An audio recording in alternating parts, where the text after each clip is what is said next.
বিশ্ব সংবাদে আপনাদের স্বাগত। জানিয়ে দেব আন্তর্জাতিক গণমাধ্যমে প্রকাশিত সর্বশেষ রাতের আপডেট সংবাদগুলো। শুরুতেই শিরোনাম। ইসরায়েল ফিলিস্তিন চলছে ভয়াবহ যুদ্ধ, গাজার প্রতি সংহতি জানিয়ে তেল আবিবে ইরাকি গ্রুপের হামলা। এদিকে ঘাঁটি ব্যবহারে নিষেধাজ্ঞা আরব আমিরাত থেকে যুদ্ধ বিমান কাতারে সরিয়ে নিচ্ছে আমেরিকা। জানিয়ে দেব হাঙ্গেরির পররাষ্ট্রমন্ত্রীর প্রতিক্রিয়া, ইউক্রেন নিয়ে ম্যাক্রনের ধারণা তৃতীয় বিশ্বযুদ্ধ শুরু হতে পারে।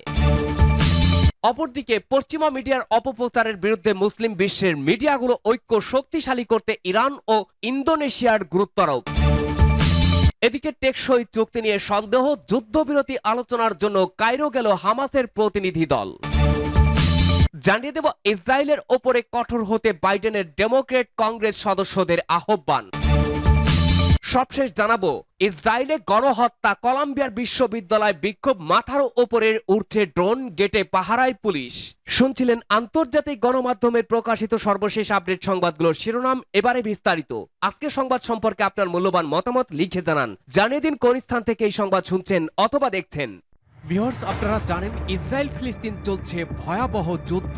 নিজের দেশেই পরাধীনতার চেয়ে আর কি নির্মম পরিণতি হতে পারে।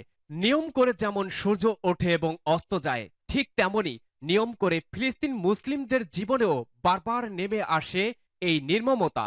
সেদিন কবে আসবে বর্বর ইহুদিদের নির্মমভাবে মারতে পারবে মুসলিমরা, যেমনটি করেছিল হিটলার?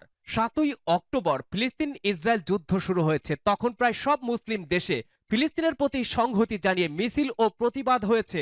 মুসলিম বিশ্বের তৎপরতার কারণে তা সেই সময় সবচেয়ে বড় গুরুত্বপূর্ণ ইস্যুতেই পরিণত হয়েছিল।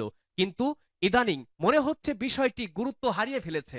এ বিষয়টি শুধু দুর্ভাগ্যই নয়, বরং ফিলিস্তিনিদের জন্য অনেক বড় সংকট।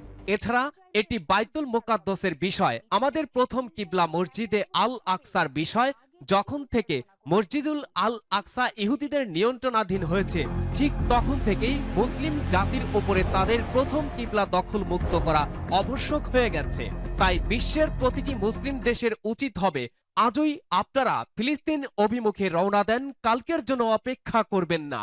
রাষ্ট্রীয় সীমানা, সরকার এবং কোনো বাধাই যেন আপনাদেরকে আল আকসা মুক্ত করার জিহাদের শরিক হওয়া থেকে বিরত রাখতে না পারে। ভিউয়ার্স, এ বিষয়ে আপনার মূল্যবান মতামত লিখে জানান।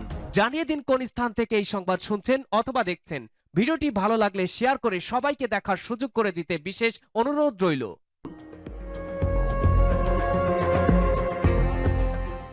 ইসরায়েল ফিলিস্তিন চলছে ভয়াবহ যুদ্ধ, এবার তেল আবিবে ইরাকি গ্রুপের হামলা। ইসরায়েলের রাজধানী তেল আবিবের লক্ষ্যবস্তুতে ক্ষেপণাস্ত্র হামলা চালিয়েছে ইরাক ভিত্তিক সশস্ত্র সংগঠন ইসলামিক রেজিস্ট্যান্স। ক্রুজ ক্ষেপণাস্ত্র ব্যবহার করে একাধিক হামলা করেছে দলটি। আরব নিউজের খবরে বলা হয়েছে ইসরায়েলের রাজধানী তেল আবিবে ক্রুজ মিসাইল ব্যবহার করে একাধিক হামলা চালিয়েছে ইসলামিক রেজিস্ট্যান্স। এর মধ্য দিয়ে প্রথমবারের মতো তেল আবিবকে লক্ষ্যবস্তু বানায় তারা। সূত্রটি জানিয়েছে চলমান গাজা যুদ্ধ 6 মাসেরও বেশি সময় ধরে ইরাক ও সিরিয়ায় মার্কিন বাহিনীর ওপরে এবং ইসরায়েলের লক্ষ্যবস্তুতে কয়েক ডজন রকেট ও ড্রোন হামলার দাবি করেছে দলটি। তবে তাদের এসব হামলার বিষয়ে প্রকাশ্যে কখনো মন্তব্য করেনি ইসরায়েল। সূত্র আরব নিউজ। ঘাঁটি ব্যবহারে নিষেধাজ্ঞা আরব আমিরাত থেকে যুদ্ধ বিমান কাতারে সরিয়ে নিচ্ছে আমেরিকা।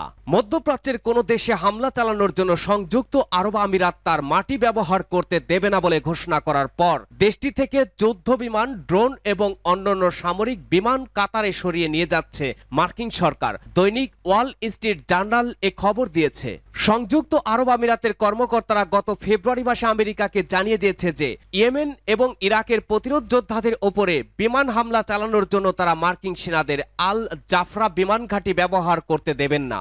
আমিরাতি কর্মকর্তারা বলেছেন হামলার আগেই প্রয়োজনীয় অনুমতি নিতে তাদেরকে বিষয়টি জানাতে হবে।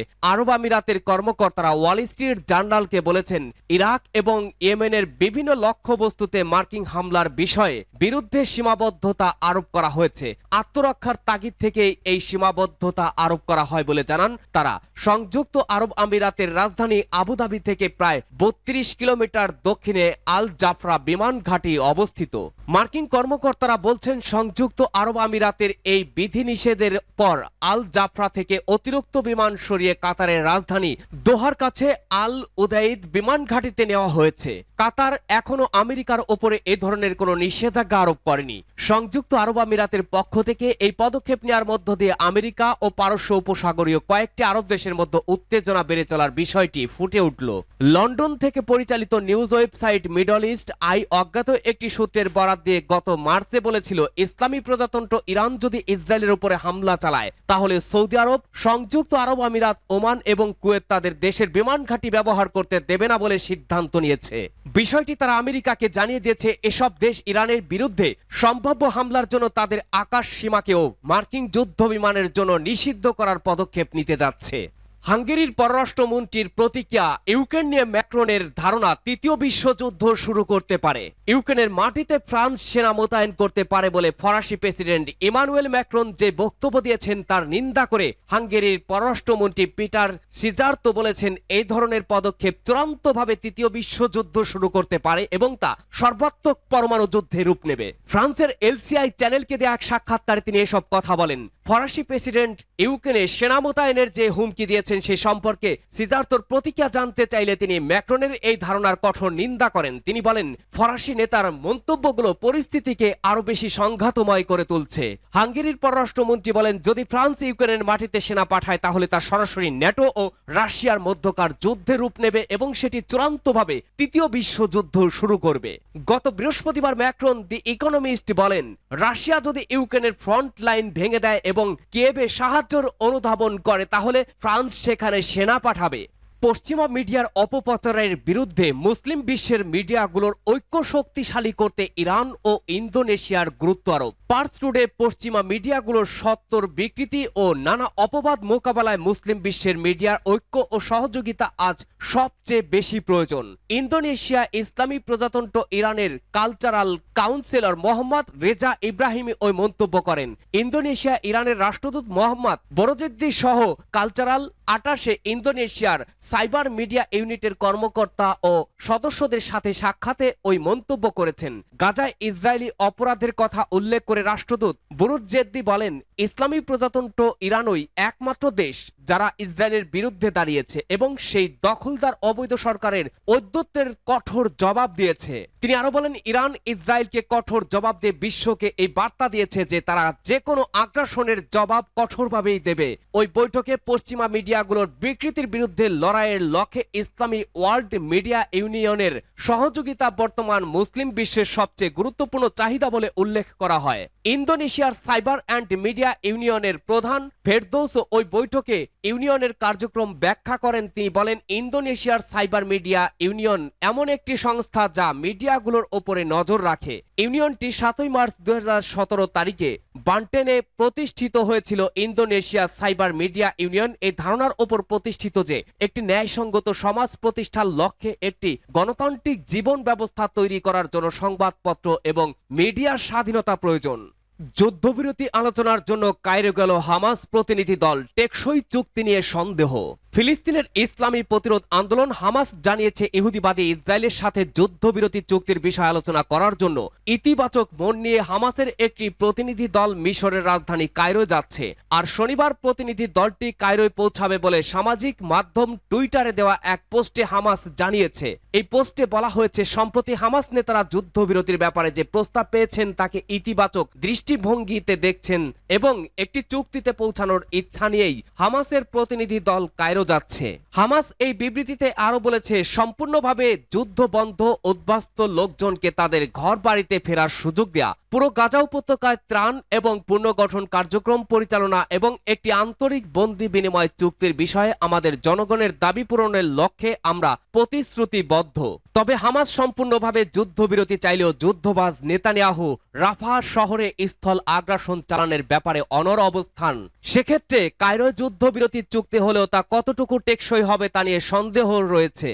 ইসরায়েলের ওপরে কঠোর হতে বাইডেনের প্রতি ডেমোক্রেট কংগ্রেস সদস্যদের আহ্বান। মার্কিন কংগ্রেসের বেশ কিছু ডেমোক্রেট সদস্যদের ইসরায়েলের ওপরে কঠোর হতে বাইডেনের প্রতি আহ্বান জানিয়েছেন। তারা গাজায় হামাসের বিরুদ্ধে যুদ্ধে ইসরায়েলের আচরণে পরিবর্তন না এলে তেল আবিবের কাছে অস্ত্র বিক্রি বন্ধ করার বিষয়টি বিবেচনা করতে বাইডেনের প্রতি আহ্বান জানিয়েছেন।